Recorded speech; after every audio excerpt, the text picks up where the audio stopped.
Welcome back to your AEW reviews with your boy Ryan and Jeff. It's Ryan doing the solo AEW Rampage review as always.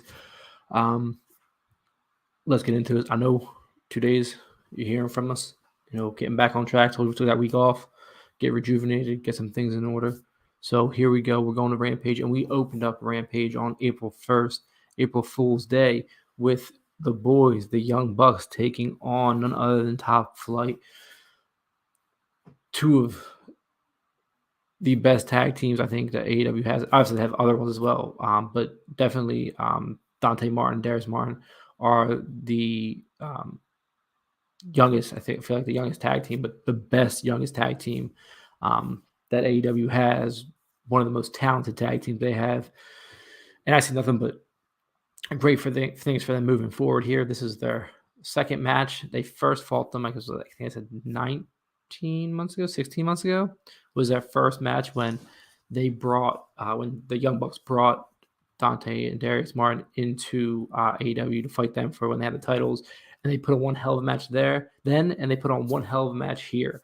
It started off with a lot of back and forth reversals, basically matching move for move. They roll out of the ring. They end up hitting things and do a double drop kick, and then I was like, let's get back in the ring and let's do this. Get back in the ring and a lot of back and forth. Obviously, you saw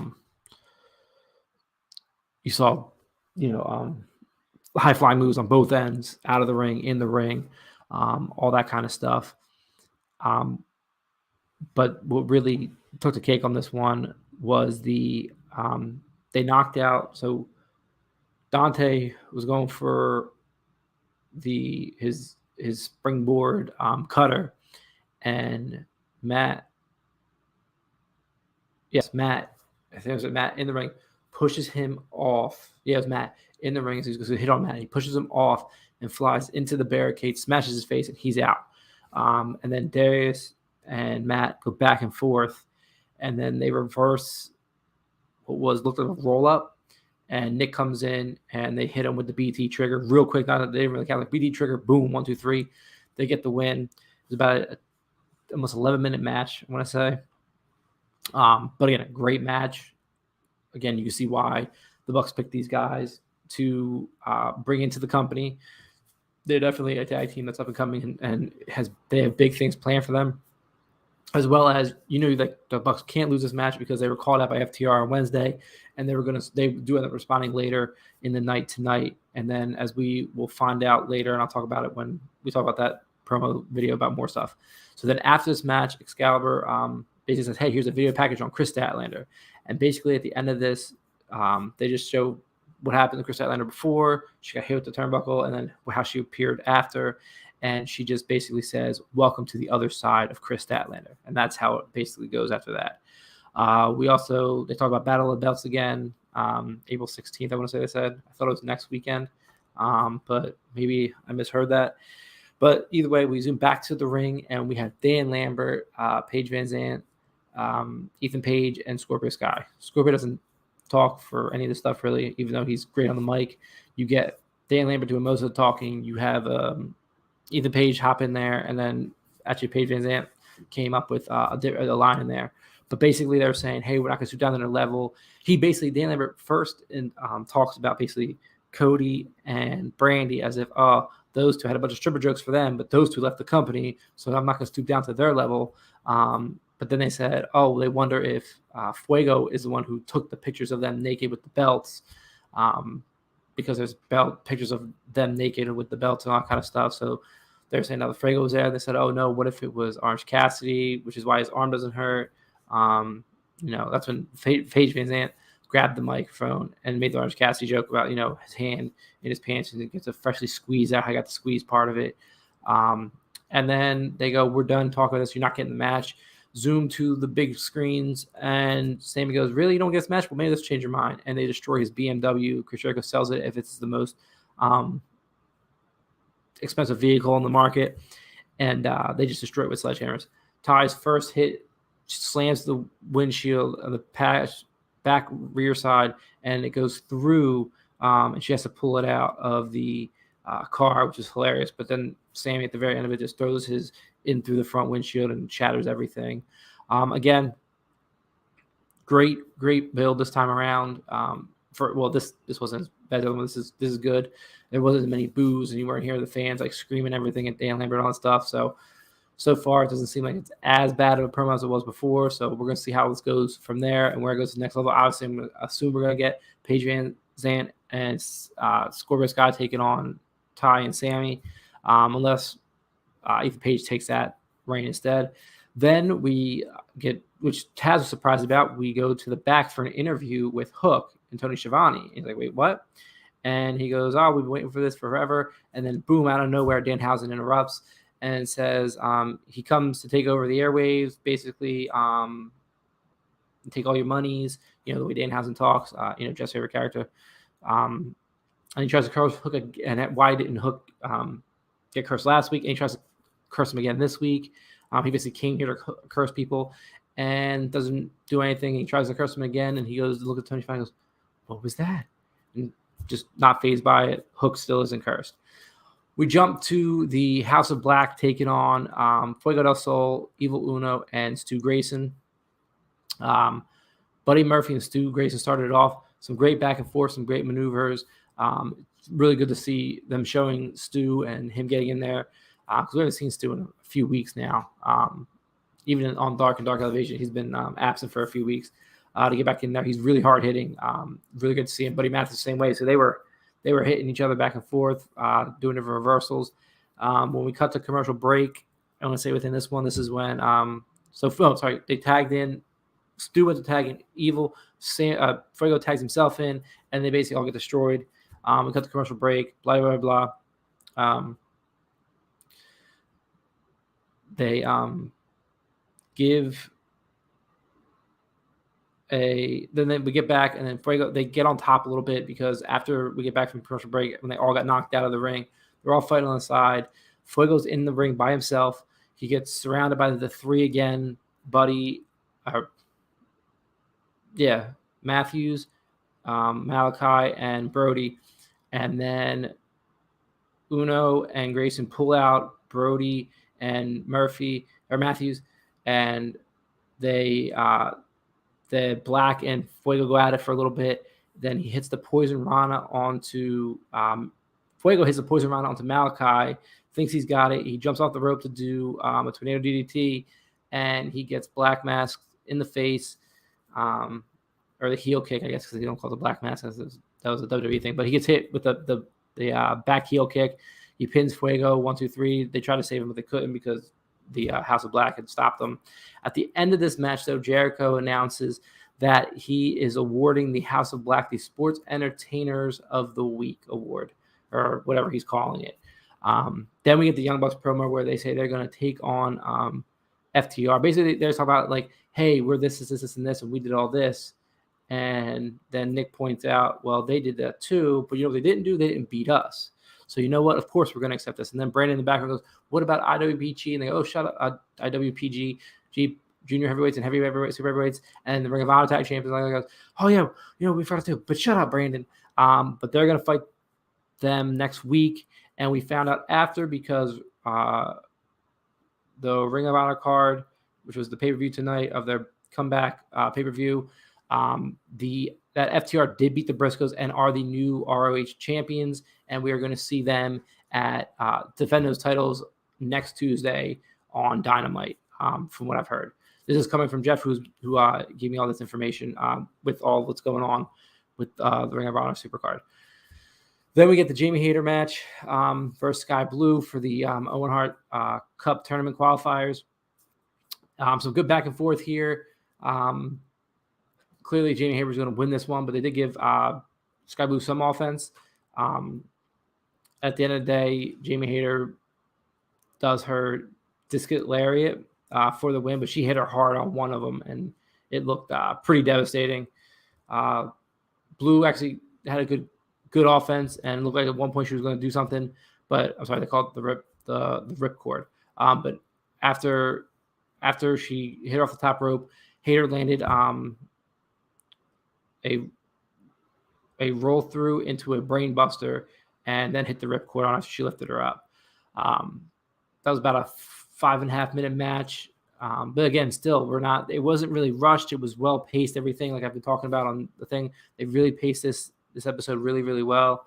Again, they gave a good amount of time to show Jamie Hayter how unstoppable she is, and how I feel like this could come down to Hayter and Toni Storm at the end of this. That'll be a great match. But they also, gave Sky Blue her opportunities and showed what she could do in the ring as well. And again, it was just a great match. It was a good match all the way around. Then after this, we had the Penta Oscuro promo, basically calling it the House of Black. Don't forget about did you messing around with Fuego? Don't forget about the Death Triangle, basically, and that we're not done, and and we're coming for you. That because the promo, Sarah Miro, Mark Henry is getting ready to talk and ask Will Hobbs, how he asks his questions, and Will Hobbs interrupts him and basically says, "Hey, why can't you ask me first? Why are you asking him first?" He basically references some Bible verses and say, you shall bask in defeat. Basically, he responds, basically saying to check your science fiction because you will face I am unreal, basically. And basically says you have to respect the ones who come before you, like Mr. Henry here. And then Henry obviously goes, it's time for the main event. This back and forth, this is about an 11-minute match. So again, 11-5, 11, I want to say, and whatever the Death Triangle match was, which is, I want to say another like 10-minute match as well. Again, really well paced and everything else. But they were feeling each other out. They were shoulder hitting each other. Well, sorry, Will Hobbs was running into Keith Lee. Keith Lee wasn't budging at all.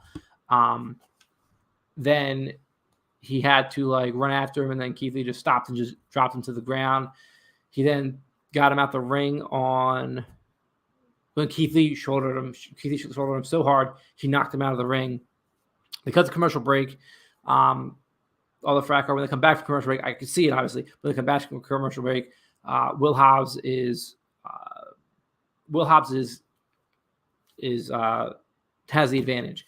And if you're watching the commercial break, they do actually show you how he got the advantage, which is nice. It's one thing that AEW does do well is they actually show you, just in case you weren't watching the side of it, how the opponent turned it around and got it in their favor. And basically, Will Hobbs speared him into the barricade.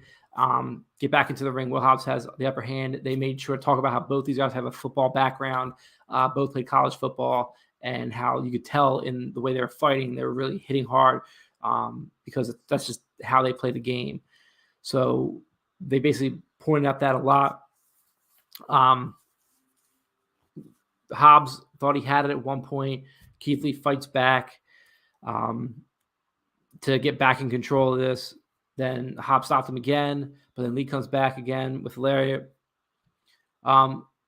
Lee's getting ready to do the big the spirit bomb, and Hobbs, out of pure strength, just because he's between his legs, lifts him up and drops him. I mean, you had to see it. It took a lot out of him. Taz even said you could tell it took a lot out of him. But Hobbs just back body dropped Lee, and it was just an awe. Then Starks runs down at this one point, and this is, I mean, you could say it was or wasn't, but it was what it was. So he did this because, Hobbs ran into Lee, he moved out the way, and he threw Hobbs all the way across the ring. I forgot that part. So after all this, and after he was just back body dropped by Hobbs, Lee gets basically turned around, and he picks up Hobbs and throws him across the ring, and he threw Will Hobbs really, really far. Then they traded blows back and forth. Lee headbutts him, and he gets knocked down. So as this is happening, Ricky Starks runs to the ring with a chair. Keith Lee is getting ready to run off the ropes to hit Hobbs. He is getting ready to run into Starks. Starks getting ready to hit him with the chair, while the rest is still there, by the way. And Lee punches the chair right out of his hands, and Starks looks at him. Well, in the meantime, you get Swerve running down and pulls Ricky Starks out and just starts beating up Ricky Starks to help out Lee, because they've been helping each other out for the last 3 weeks on Rampage, basically not letting Hobbs and Ricky Starks get one up on the other guy and just backing each other up. This caused the ref to run out. Taz comes down to the ring. This caused the ref to run out. Hobbs hits his spine buster, which they called the final blow spine buster, something like that. Hits the spine buster on to Lee. He has the win, but because of the distraction out there, he's out there. Taz telling him, get in, get in, get in. He gets in the ring. He goes, he thinks he's going to go pin him, but basically at the end of the time, when everything's said and done, Lee gets back up, hits a spirit bomb, boom, 1, 2, 3. Lee wins the match. Then Hobbs puts Swerve through a table with Rochambeau. Then they destroy. Then Ricky Starks puts Swerve through the table with Rochambeau, the announcers, the ring bell table. Hobbs gets a chair, smashes Lee in the back with it. He tells Ricky to get the table. They basically throw him into the table, and they go off air with Team Taz standing tall and Lee and Swerve on the ground. So we're moving towards a tag team match here. Can't wait to see that. Also announced for Wednesday night, we will see Samoa Joe in the ring, as he is all elite, because he appeared on Ring of Honor at the very end after Jay Lethal came out to confront Gresham, who won the titles. And then from what it looks like, because we all thought it was going to happen, that Lethal was going to turn on Wednesday when he fought Moxley, when Moxley had to give him the hand. No, it looks like he came out, confronted Gresham, and then beat up Gresham, and then walked up the titles at the very end of that. But at the end of that, Samoa Joe comes out. Everyone goes crazy. Obviously, it's Samoa Joe. And then Tony Khan tweets he's all elite, and he's going to be on Dynamite this Wednesday. So we're going to see what that comes into play. But he basically was in the ring. Lethal was afraid of him. Lethal runs away, basically. Lethal is all elite. Also, Wheeler Yuta, like we talked about on Wednesday, I said should win against Josh Woods, and he did. And he is now your new pure champion. So we're going to see where this comes into play, and if there's what they're going to do with Yuta, what they're going to do with the Ring of Honor titles, and what this means for the Ring of Honor guys who were there, because basically, minus Gresham, they've all lost their titles, if I remember correctly. And the women's champ, she signed with WWE. So, very intriguing. Josh Woods also appeared on Rampage. No, sorry, Elevation Dark, and had gotten a win.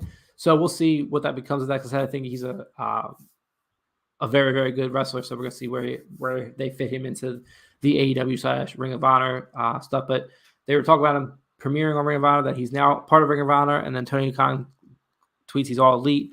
So it's gonna be intriguing to see, and I'm excited to see how they mesh these two companies together. Who is what is who? Is just everyone basically under the All Elite brand, and then just on different shows, or how they're going to go about this in the future. Really excited to see what's coming up. But yes, we have now Samoa Joe on Wednesday night coming to Dynamite. All in all, Rampage was a really, really good show. As always, moves by quickly, but it's not too fast. Keeps the pace up, and everyone, it's not as rushed anymore. Like I said, it's been very, very consistent. I appreciate you guys tuning in. Don't forget to like, share, subscribe, all of that fun stuff. We drop videos twice a week at least with our Dynamite review and our Rampage review. I try to do the Dark and Dark Elevation review, but it depends on the last couple weeks I haven't. But I'm going to try and get back into it. Like I said, we took about a week off of all the videos, and I took the 2 weeks off for all of that, just to try and get a better format together for that show. And then the news that Jeff throws out there. But at least 2 shows with Dynamite and Rampage, whether it's both of us or it's just me or it's just Jeff. We'll make sure that we get those out to you, so that you can at least be here for that news. So thank you again for tuning in, and we will see you in the next one. Peace.